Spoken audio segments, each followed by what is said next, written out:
we ended up coming back to Los Angeles after my husband retired so that I could continue pursuing my passion in television and film. And I've been wanting to do it since I was little. I was on stage since I was 5, and I came out to Los Angeles when I was 19, and then I ended up going in the military myself. So just needed an adventure, and I'm back in it. And I Yeah, know right now it's just kind of a crazy, weird space to be in because there's AI coming into play. There's the strikes coming into play. So it's kind of a weird time to enter the industry, but I really believe that that's benefited me a lot just because of the opportunities that I've been able to have. So acting is really the first time that I've had a space where I go away from my kids. And that's definitely been a challenge, but a really good thing because my kids also get to see someone that's very present and available to them, but also is pursuing my own dreams. So that's really important for me that they see somebody who is like, they like to watch, like they get annoyed with me all the time because I'm so over the top and they're like, oh my God, you're so embarrassing. But when we're at home and like they see me on something or they watch it, you can just see they're proud, their work. The nice thing that's good for actors right now and vertical is that it's consistent work for a lot of people. Like, a lot of the people that I was cast with, some of them, like this is their daily life now. They'll go from one to the other, especially if you get successful in it. So the nice thing is that you get known throughout the community. You have the opportunity to travel. I was talking to one of the production managers and the director and on one of the verticals, and they were saying that it was geared toward housewives, which was really well, the one that I was Kathy and the older woman that I was describing, that was based off of a werewolf. And I think a lot of them are like Wolf, Clan, Alpha, Wolf, like a lot of them are named like that. And then the other one, it was also a werewolf one. Yeah. It was Luna. It was like my alpha. I don't remember. They were both something my alpha. Um, but yeah, I just feel like you need to go where your spirit is taking you and to never let something hold you back. There's a reason that you're feeling drawn to do something. So if you're feeling drawn to do something, you have to do that. You have to pursue that. You have to go. And even if you're scared, you have to enter it. You have to go and enter the process, regardless of how you feel. It's okay to feel scared, but just do it anyway. okay. Okay, now I want to hear your old lady voice. Oh, honey, I don't know what you mean. I don't know those. Well,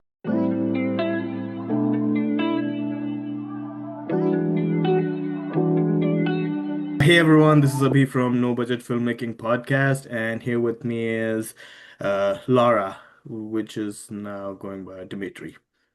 No, well, yes. My husband's name is Dimitri, but my name is Lauren Kravchenko. I also go by LA. So my name is Lauren Ashey Kravchenko. As I mentioned, I go by LA as well. I'm a combat Air Force veteran. I deployed to support Operation Iraqi Freedom. I came back from the military, lived a whole life, met my husband. Long story short, we ended up coming back to Los Angeles after my husband retired so that I could continue pursuing my passion in television and film. And I've been wanting to do it since I was little.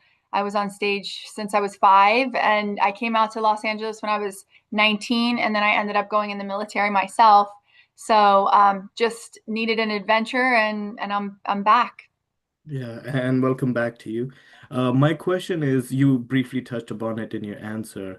How did you get into this? Can I have the whole story, please? Yeah, absolutely. So I've just loved being on stage and performing since I was little. So since I was 5, that's when I first did a pageant. And then since then, I was in theater and I was always on stage. I took many classes when I was younger, and I always wanted to be an actor. That's what I've always, in my journals and everything, I always wrote, I'm going to have twins and I'm going to be an actor. So it was something that I always knew that I wanted to do. And then I came out to Los Angeles when I was 19. I found some agents that were interested, and I just was like, right now I need a challenge. I need something else. And I didn't know what it was, but I was being pulled in a different direction. So I went into the recruiter's office in the Air Force and I just said, put me in the hardest thing a girl can do. I just need a challenge. And I enlisted in security forces and cross trained then into flight attending for foreign dignitaries in Congress out of Washington, D.C. So I was able to really enjoy my space and time in the military, but I just kept being called to pursue film.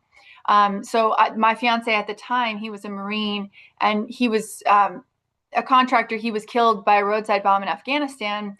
We had plans to go back to Los Angeles so I could again continue pursuing my passion.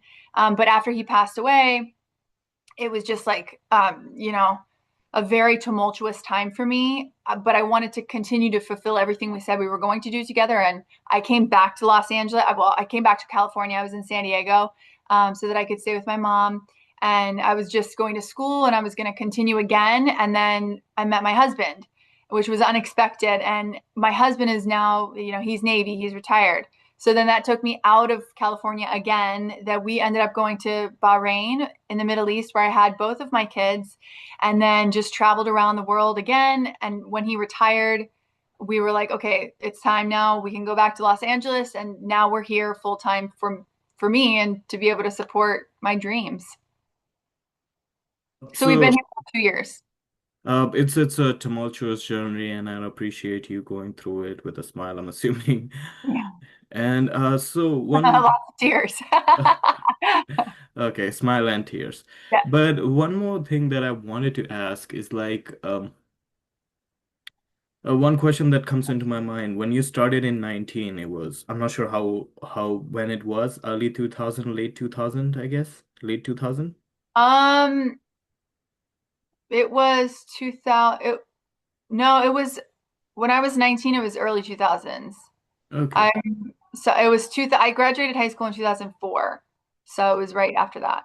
Okay, so what's the difference between the industry in the early 2000 and right now when you're starting actively pursuing your goals? I didn't ever actively pursue anything in TV and film when I was that age, so I don't know. I All I did was theater up until that point. Like the even, a few years ago I was on stage. So up until 2 years ago, I didn't even start TV and film. So I don't know the difference in the industry because I wasn't in it. And I know right now it's just kind of a crazy, weird space to be in because there's AI coming into play. There's the strikes coming into play. So it's kind of a weird time to enter the industry, but I really believe that that's benefited me a lot just because of the opportunities that I've been able to have. Since you mentioned you were a theater kid, there must be a transition period between theater acting and acting for film and performing for the camera. How was that experience? Um, it's different, especially because I'm like a character. I like to be in my fullest expression. So theater is great for that because so is film, but in a different way for me. Because you have to be very expressive in theater.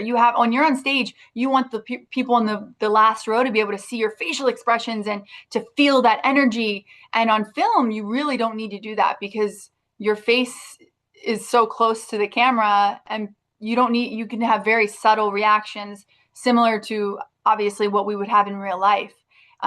So that's the biggest difference for me is just being, so expressive so that people can in the back row can see you, and then to kind of channeling that down and just being more grounded in a day-to-day kind of interaction, if you will. How did you adjusted yourself? Did you tape yourself and toned it down, or did you had a coach? Uh, Yes, I've done a bunch since I've been here for the past 2 years. I've done a lot of different trainings.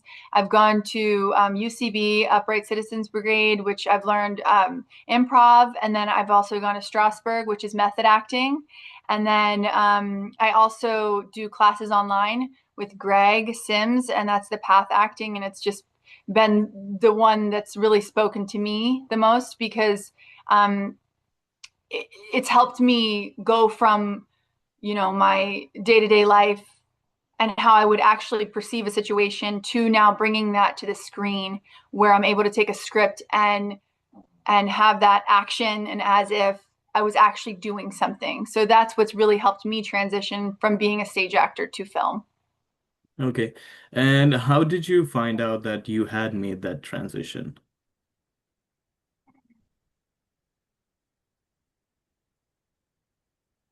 I don't really think I ever found out. I think it's just a genuine or general progression into, channeling a character. And that can happen just by being authentic in yourself. So I think the thing I love about acting so much is that it really makes you dig deep into who you are, because you need to know who you are. You need to know how you would actually respond to something like this, and then be able to pull that authenticity out. So the deeper that you can dig into who you are and really pull that out, the better of an actor you'll be. That's why I think it's been so mesmerizing for me to evolve as an actor and continue learning and growing, is because I just learn myself more and more. Okay, so I respect your belief, but there's like two facets of P actors. One who like I don't want to do anything that is like even slightly tangential to my Mm-hmm. personality, and I want to go all the way to the other side. And here's you who are like you who want something from your own experience, like Stanislas. I hope I'm pronouncing his name right. Stanislavski method acting, which is more like in your from taking your emotion from within. What's your thoughts about that? Because I'm more likely on the other faction because I really, really don't want to exploit my own experiences and everything. Does that make sense? If that makes sense. It does, absolutely. And I feel like there's a difference. So the nice thing about method acting is you don't necessarily need to dig into your own experiences, because you're using an object, or you are using a memory, but you can go as deep as you want with that. The thing that I love about the path acting is that it is Stanislavski, so it's more of like an action and as if. So you don't, for example, like you don't have to be like, oh, I'm a murderer and I actually murdered somebody and I need to figure out how I'm going to play that. I've never murdered someone, but I can use the stakes and tones of that and say, okay, well, if I was on the stand, for example, I would be acting like I'm trying to keep a secret from my parent, which I have done before. So you can and so you don't have to go too deep into, I mean, for me, I enjoy that process of getting deep, but you don't have to. You can use something as long as it's the same stake and tone. You don't have to be like, oh, I'm a murderer. Oh my God, I have to feel this awful feeling and guilt and all. Like, you don't have to do that. You can just say, oh, okay, if the stakes and tones match and it makes sense for me to use this time where I was keeping something from my mom. Like I stole a chapstick one time and I felt horrible about it. I can use that stake and tone and it can play to the audience like I'm a murderer and I didn't do it, you know what I'm saying? So it can translate in a different way. You don't have to dig so deep where it hurts you or exposes you, but that's the thing that I love about acting too, is it does expose you. And that's when people feel it the most, is when you are exposed. And I think that's what actors really love, subconsciously even maybe, is like it does make you, it pulls you out. You have to be seen. You have to. I get it, but okay, I have a follow-up, and I'm more of a it's more of a debate at this point instead of interview. But for example, like in theater, the theater is like 90 minutes or longer or shorter, right? Mm-hmm. And at the moment the bell rings, the curtain call happens, you're there and you do your whole thing and leave. You can leave your character behind after the last show, or if it is the first and last show, whatever. But the film process is like 3 or 6 months or even more. To hold that character for so long, don't you think it will be a little bit of taxing on your emotions and everything? I mean, I guess it just depends on the character, because I haven't done something for that long of a period of time. Most of the films and stuff that I've done have been like a month at a time at most. Um, but the thing about the character is you. You are the character. So I think holding on to something that, I mean, you have to be able to separate yourself from what it is that you're putting your space into, and then to be able to turn it on and off. So I think that some people can get lost in it, but I think that's when knowing yourself is so important, because then you know what your boundaries are, you know what you need to get back to yourself. comfort yourself. But ultimately, I feel like the character is you. You are the character. So it's just pulling different elements of you out because everybody has all of it. We all have shadow. We all have light. We're all so multifaceted, as human beings. So we all have pieces of us that's there. We just have to choose to be able to turn that piece on and turn that piece off when it's no longer serving us. So one more thing is that for example, Heath Ledger, he went too deep and Mm. it ended really, really bad. And I get what you're saying. But again, I'm sorry, I'm keep coming back to it. But one thing is that don't you think it's a little bit of a slippery slope? Because again, if there's something really, really intense, something like that role that Heath Ledger did, or someone that is other extremes, because I think it was, I'm not sure. Yeah, Daniel Day-Lewis, he takes one role for a year, he lives and breathes, and he's gone for like 6 years to break that character. Yeah. I mean, I think everybody has their own different process, and I think because of my life experiences and the things that I've lived through and all of us get to bring all these experiences out, we've felt so many different things that we've had to work through. So because I've faced the things that I've faced and worked through the things that I've worked through, different traumas and different things that I've been able to, and I say been able to because it just adds to me as a human being. It brings me into a different capacity because I've healed those things. So, and if I haven't healed them, if they come up, I'm able to like, oh, okay, this is showing up for me so that I know what I need to do to heal that.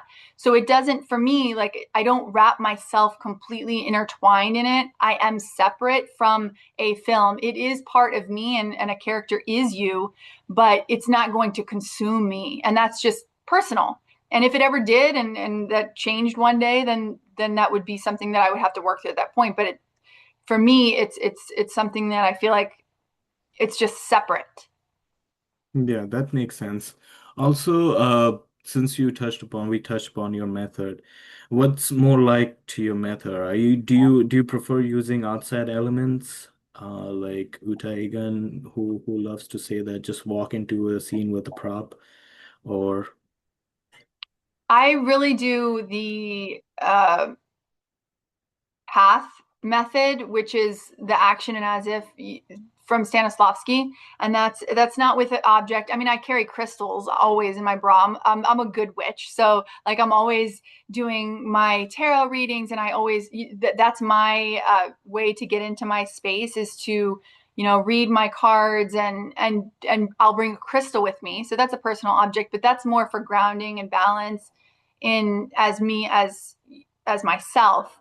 But as far as when I'm in a scene, I really like to co-create, and that's to allow the divine to channel through me. So the more I can let go and allow that process to happen, I know it's more enjoyable for the viewer because that's just like the most authentic you can be. So just really letting go and allowing your intuition to flow is part of the biggest way that I use my process. And the Stanislavski action and as if is to match those stakes and tones, like I was saying, in not thinking like, oh, I am in this situation, I am a murderer, but to use another situation that matches the stakes and tones. That's my process.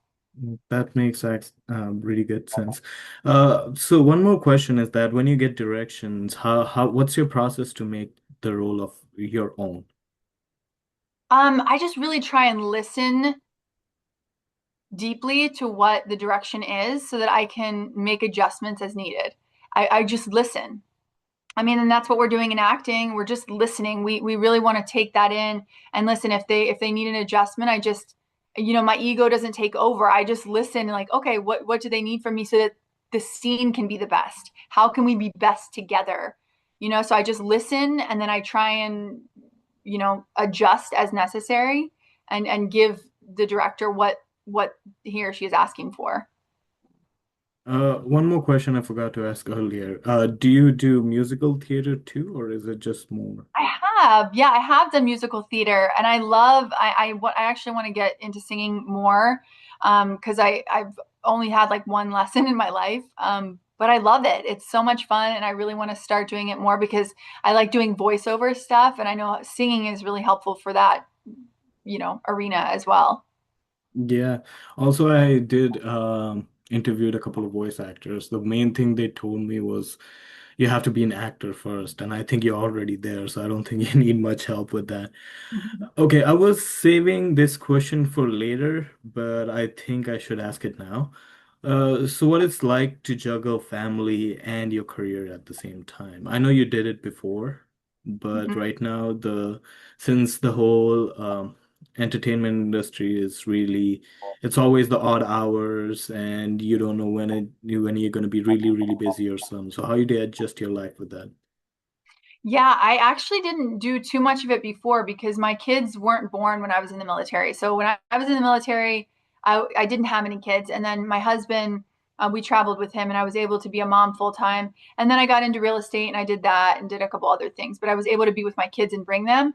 So acting is really the first time that I've had a space where I go away from my kids. And that's definitely been a challenge, but a really good thing because my kids also get to see someone that's very present and available to them, but also is pursuing my own dreams. So that's really important for me that they see somebody who is like, I'm not, I love them and I'm always here for them, but also I'm going to be pursuing my passion and my dreams because I want them to do the same thing. My husband is works from home now because he's retired and he now works for the Space Force and as a contractor. So I'm just so blessed that I have this space to be able to do it. He takes care of everything. He takes care of the kids. If I'm not here, he'll pick them up, and he's fully available and very present. So I wouldn't be able to do it without him. Yeah, and shout out to every Yeah. supported partner out there. Um, too. Yes. And how do they cheer you? Um, they like to watch, like they get annoyed with me all the time because I'm so over the top and they're like, oh my God, you're so embarrassing. But when we're at home and like they see me on something or they watch it, you can just see they're proud. They're 9 and 10, so they're really at that age where they're starting to discover themselves and not really, mom is not really the coolest person ever. But they do it in their own way, and I can see their little smile or like their pride. And when they tell their friends, oh, my mom does this or she did this, it's really cute, and that's the way that they support me. Oh, so you said you're not the coolest. Do they make fun of you sometimes?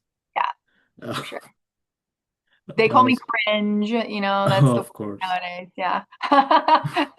Or my son, and he's a little neurodivergent, so especially him, like the sounds that I make sometimes singing or whatever, it really, gets into his ears and it really annoys him. So, um, Yeah, but uh okay, weird question, but does the motherhood helps you with your arts in some way or no?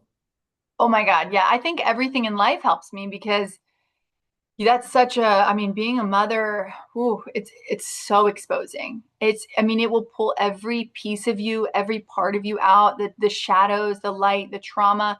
I mean, pulled things out of me I didn't even know existed until I was a mom. And it's important. I feel like as an actor, the more you are able to feel, the more you're willing to enter this process of just feeling all of it. It doesn't mean we have to sit in it and stay in it, but you feel a lot as a mother, and there's a lot of guilt that comes with being a mom, just naturally we have to work through.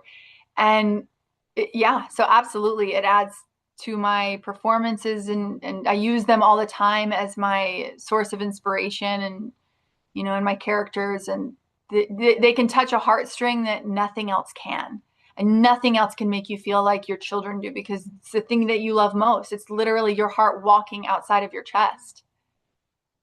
Yeah, as my mom used to say, like I didn't know I had emotions before I had you guys, so Mm, that's such a true statement. yeah. Yeah, she was really emotional. But okay, I'm getting sentimental.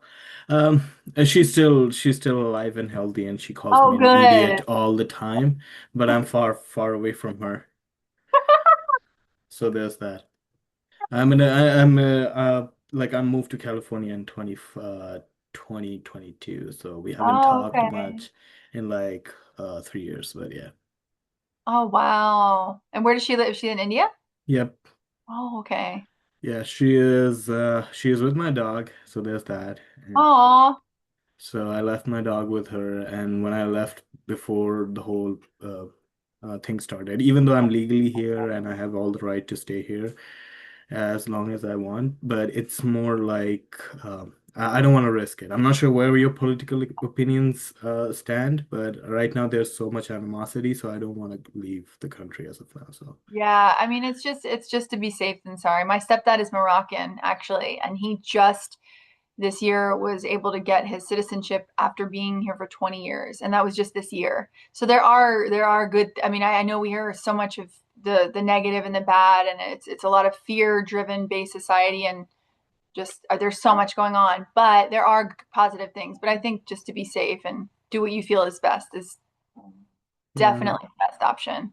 yes. And since we were on the motherhood topic, did you ever had a mom role on stage or in front of the camera?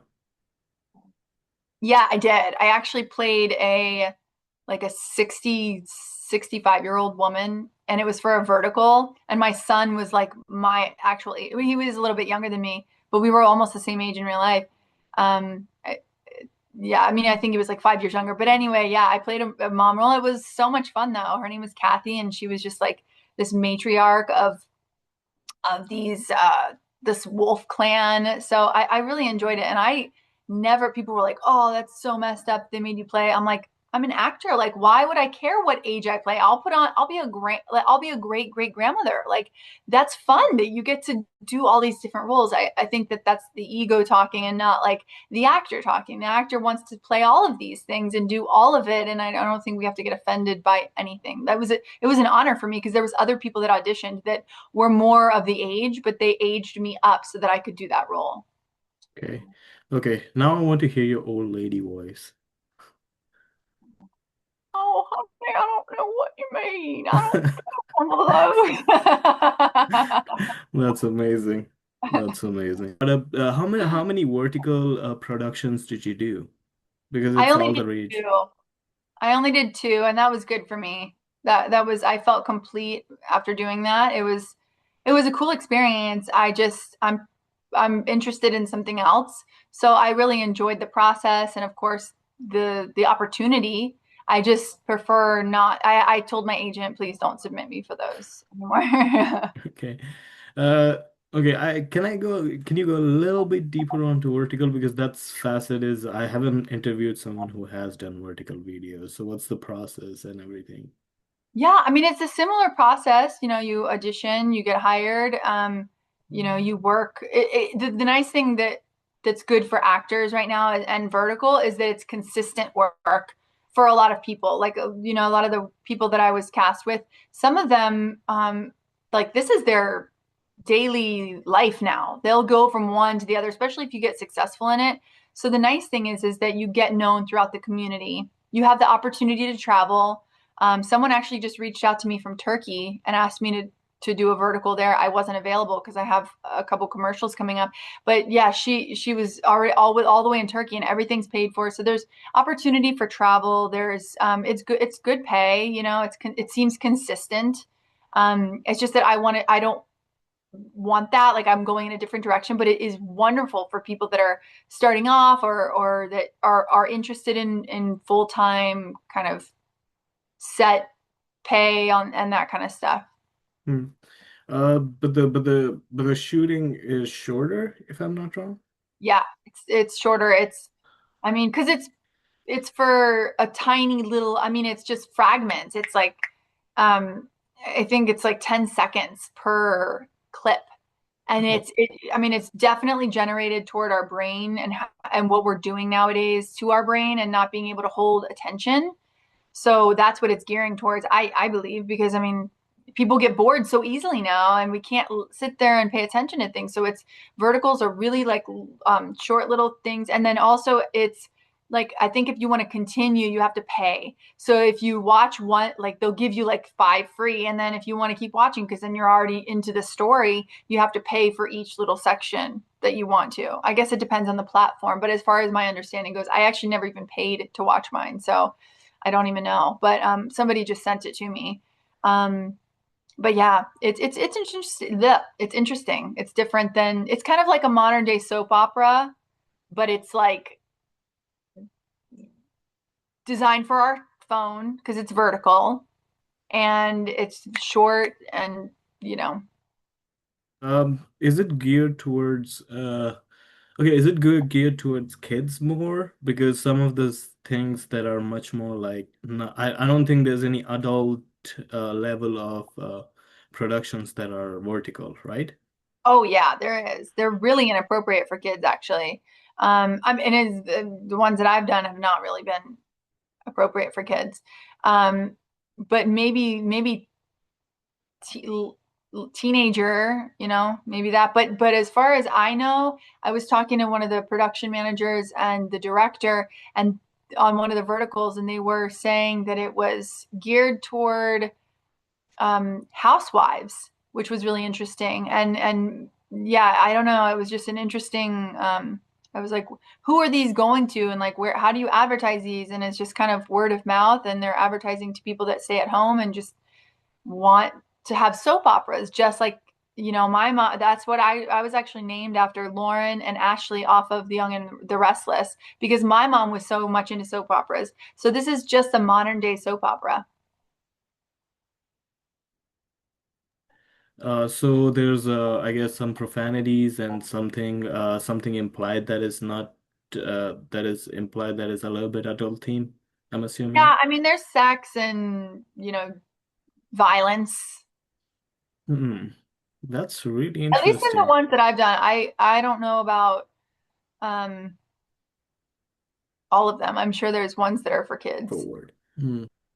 Yeah, it might be 30 seconds. I'm just trying to remember, but yeah, it's very small little snippets, but it's a story. It's one story that's continuous that keeps going. So it doesn't switch stories or anything. It is still, but it's only like, okay, this piece 30 seconds. I don't remember the time, but it's just little segments and then they'll cut and then you continue on but in a different segment. It's basically broken up post production in editing. Oh, Yeah. okay. So you shot it like a regular scenes and then they do the magic in editing, right? Yeah. Oh, okay. That's interesting. If you don't mind me asking, what were the themes in a way with the two that you performed in? um Well, the one that I was Kathy and the older woman that I was describing, that was based off of a werewolf. And I think a lot of them are like Wolf, Clan, Alpha, Wolf, like a lot of them are named like that. And then the other one, it was also a werewolf one. Yeah. It was Luna. It was like my alpha. I don't remember. They were both something my alpha. Um, but yeah, it's like it was about Luna and Alpha and Omega, like I not Omega, but it was just like the two clans were fighting against each other and dominance and wolves and Okay. magic. Yeah. Yeah. I think I've heard wolf enough times. Okay, yeah. It was more like okay, a more supernaturalist, True Blood. I'm not sure. I didn't know they were soap operas. Hmm. I mean, that's what I affiliate it with. It just seems like that's what it is to me because it's so dramatic. Oh, So dramatic and it's over the top and it's unbelievable to me. But again, this is just my opinion. But they're just very like over the top, like soap operas. okay. Like you kill you when you get shot, you fall in slow motion and everything, and everyone makes And a then you come right face. back or something. Yeah. Okay. That's a really interesting story, honestly. I didn't know about that. That's a good faction of entertainment that I was really unaware about. So thank you for letting me know.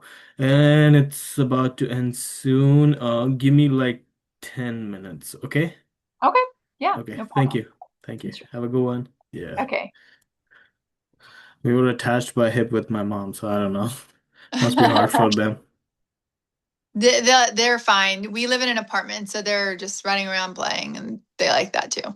Oh, that's amazing. Do you have pets by any chance? I do. I have two cats and a dog.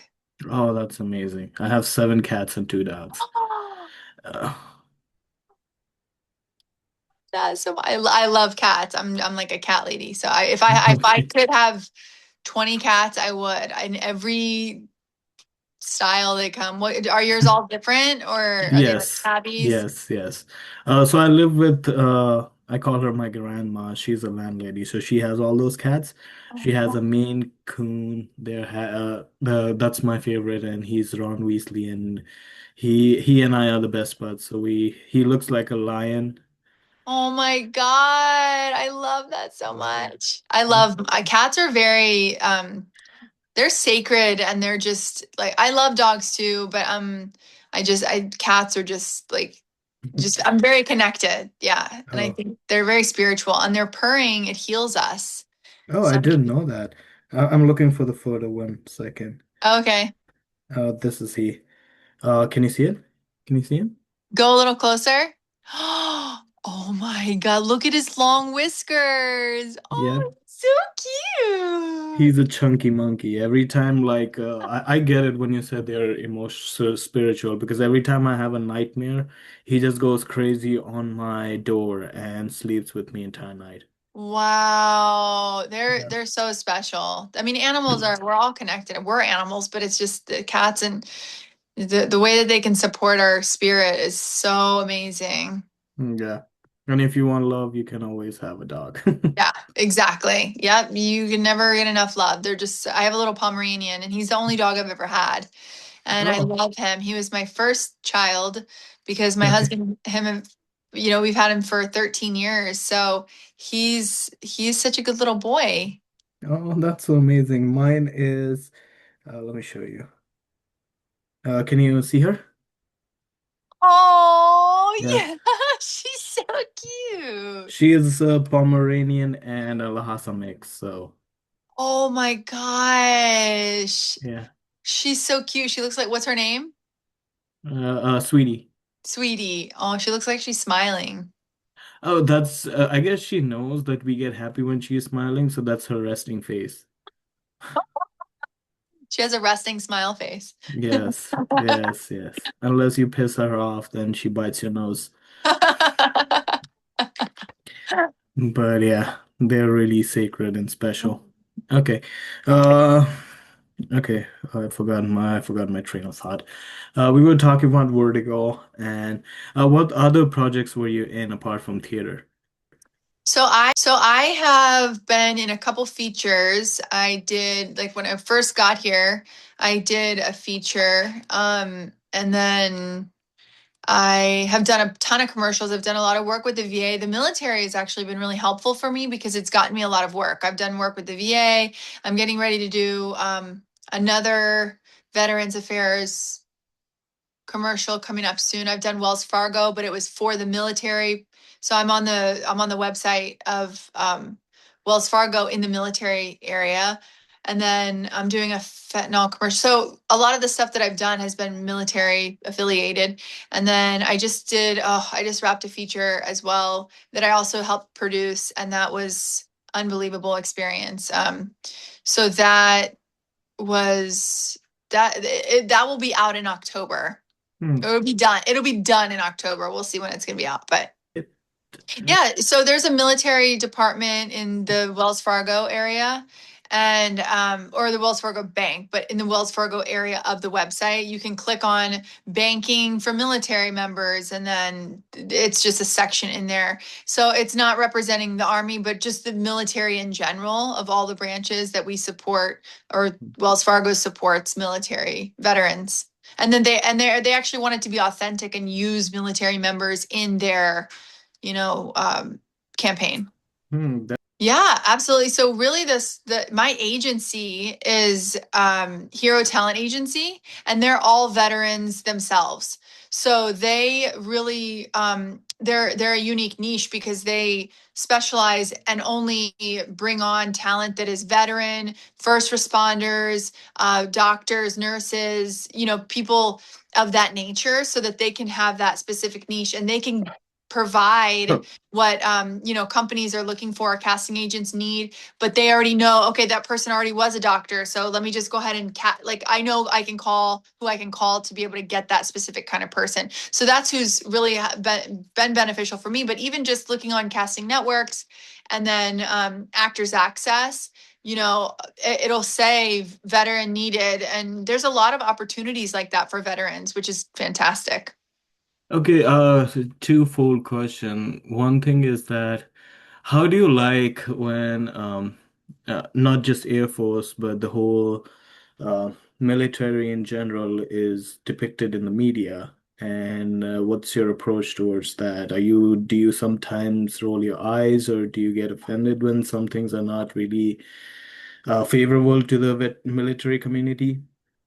I really don't, because I feel like, especially right now, we're in such a polarized state of being that everybody's going to see with the lens of what they have inside. Like whatever they expect to see, you're going to see. So I don't take anything personally, because we all have a different way that we live. We all have a different way that we share with the world, and there's no reason to take anything personally unless somebody's doing something personal to me or my family. Then I don't take it personally. But I feel like, if people have opinions, that's okay. We all have different opinions. We all have different approaches to the way that we live. And we're not always all going to see eye to eye. So, I mean, everybody's got their own opinion on things, and you just got to let it be. Yeah, absolutely. I really don't involve myself in it as much. I do it in my own ways, like things that I do personally as a human being in the way that I live my life.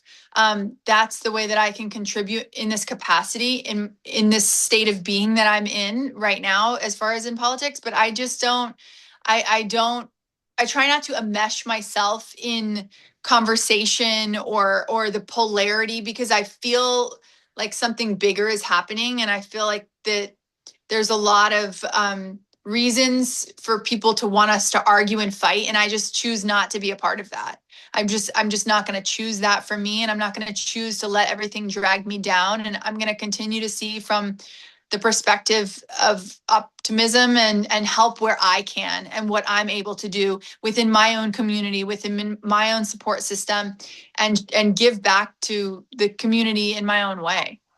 I don't know. I really don't. Like, that's, like I said, I just try not to mesh myself in this or that. I mean, I don't even consider myself a Democrat or a Republican, just because I don't want to be in, I don't want, like, I have my own beliefs, and I believe, the things that I value and I have are particular, but I don't call it anything. So I don't know how that translates into this world, because I just choose not to be a part of it. I just choose not to talk about it or discuss it with people. And I don't know, it's just too much. Like, everything is so much hate in every direction and everything that we're seeing. And it's just, like I said, I don't want to handle it like that. Yeah, absolutely. And I guess it's more of a social media thing as well. They just want us to comment and be hate each other on social media all the time. Hmm. So it's a double-edged sword, the whole internet. Okay. Okay, one more thing I wanted to ask you, since you started pursuing your dream again after a break, and someone who's like in your condition, they're like, okay, I have I kind of lose a lot of my learning years and I'm coming back again. What's your advice to them would be? I just feel like you need to go where your spirit is taking you, and to never let something hold you back. There's people that didn't even start acting until they were in their 50s, and now they're huge celebrities. So I feel like people get caught up in this thing of like, oh, I've lost years, or I didn't start when I was 18, and I feel like that's just holding you back. It's an excuse, because there is no time. Time is irrelevant. There's a need for every single age. In any film that you watch, there's a need for somebody. And where you are meant to be and what you are calling is also calling you. There's a reason that you're feeling drawn to do something. So if you're feeling drawn to do something, you have to do that. You have to pursue that. You have to go. And even if you're scared, you have to enter it. You have to be go and enter the process. Regardless of how you feel. It's okay to feel scared, but just do it anyway. That's a good message. And also for, okay, I'm gonna ask it. I have recorded people who are female comedians, obviously, and music artists, and a good chunk of them have said that it's when they go to a male dominated field, they receive a lot of uh, hatred, a lot of backlash, lack of support. Has that ever happened to you? No, it hasn't happened to me. Not at this point in my career. I haven't experienced that at all, so I'm very grateful. Actually, both the feature films that I've been in that were special to me were female cast. So, like the last production was the director was male. He was also my teacher, Greg Sims, who I mentioned from The Path. Incredible human being, incredible teacher. But he cast all females. So it was a whole entire female cast. So we were all producers and we were in it as well. So it was just a fantastic, I've just had a great opportunity to be surrounded by amazing people so far, so I haven't experienced anything like that yet. Okay, that's perfect. And also in a way, how would you okay, this one more thing, it's a little bit different and you can choose not to answer it, but when you see a lot of writing in terms of the female experience, especially from a male point of view, is it more in a way that um, is it more modern now? Is it like are we getting a little bit it in a right way or something? Or are we failing the Bechdel test right now? Um, I mean, I think everything is moving in the right direction. I mean, I know there's still work that we all have to do as a society, as a human, but I think all in all, I believe that it's going in the right direction, little by little, inch by inch. I mean, it was just 100 years ago we had slavery. So, in speaking of terms of that and women and our rights, and yes, it's there's a lot still going on, and yes, there's still things happening that aren't favorable, but are we moving in the right direction? I believe so. And I choose to see that in the way that I look at life. Yep. And any future project of yours?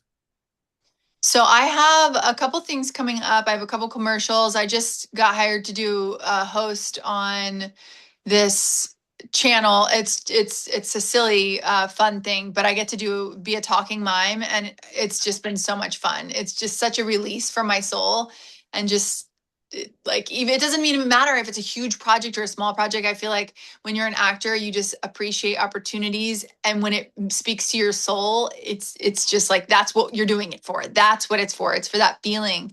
It's just like riding a roller coaster. You ride it to feel that feeling, you know. But yeah, so I have a couple things coming up in the near future, and then just doing auditions weekly. I mean, I have a couple that I have to do today. So just always pushing towards the next thing. I can't wait for my film to come out. That's going to be done, hopefully, like I said, in this month. And then, yeah, we'll see where that goes and where it takes me. Two questions. Without what is a talking mime? Is that a clown? I think it's a Yeah, clown. it's a mime. So, you know, the people that are like, yeah, it's kind of a clown that are like, that they don't say anything, but in this, you know, vision, and it's a talking mime, so the person's just dressed up, or me, you know, like I'm just dressed up and I have my face paint and stuff that looks like a mime, but I'm also talking, so it's just kind of a silly play on contradiction. Hmm, interesting. That's really interesting. And without spoiling anything, can you tell us about the future project that you're excited about? Yeah, so it's called Cult Classic, and it's an independent. He's going to be submitting it to all the different film festivals, and it's a all female cast, female and director produced, male. But yeah, it's just going to be incredible. It's in the name, Cult Classic, and I just don't want to say any more than that because I'll put little bits of it on my Instagram as we're able to, and then when the preview comes out, I'll share that, and that'll speak words and volumes for itself. May I know when the TV is coming out? Oh my gosh, I would love to know when. So I'll keep you updated and let you know when I find out. Oh yeah. I just feel like the training that I've been able to have through the different venues. I mean, Strasberg was huge because it was really about connecting with other like people in the classes. It's been really helpful. Like I'm getting ready to do a project with one of the guys that was in the class there, and we've done a couple things together. We've done a table read. So I was able to meet a lot of people through Strasberg, and Strasberg's method acting was really a fun thing to be a part of and learn that way of becoming, because I know we take pieces of every single thing that we do and we learn, we're taking that with us. So definitely shout out to Strasberg.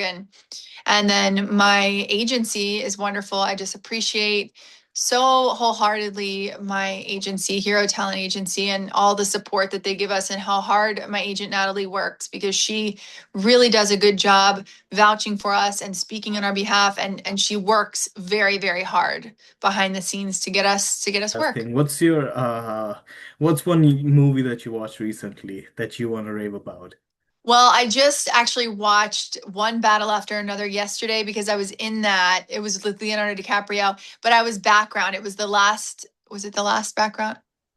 Yeah, because I said I'm not doing any more background, but I think oh no, no, no. That was the second till. Anyway, yes, I was in that, and I did a scene that you were going to be able to see me, but they cut that out. So you can see the back of my head, and I'm at a party, and I recorded it.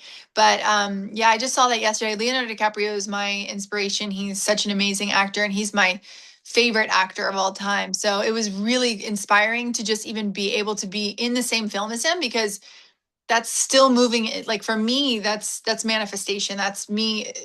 Yes, little by little my role will grow, but the fact that I was able to be on the same screen as Leonardo DiCaprio was really inspiring for me. So yeah, that was just it was a beautiful moment to be able to see that. Were you in the premiere or you have to do it like separately? um was I in the premiere? Yeah, because I guess the cast, I'm not sure to what extent attends the premiere, Oh, and no, no, then no. you. I wasn't in the premiere. No, I was just background, so I didn't get the privileges of doing like the main cast activities and events. Yeah, sure, absolutely. Anytime, Abby. Nice to talk to you too. And take your Yeah, time. It's no rush. I hope you feel better.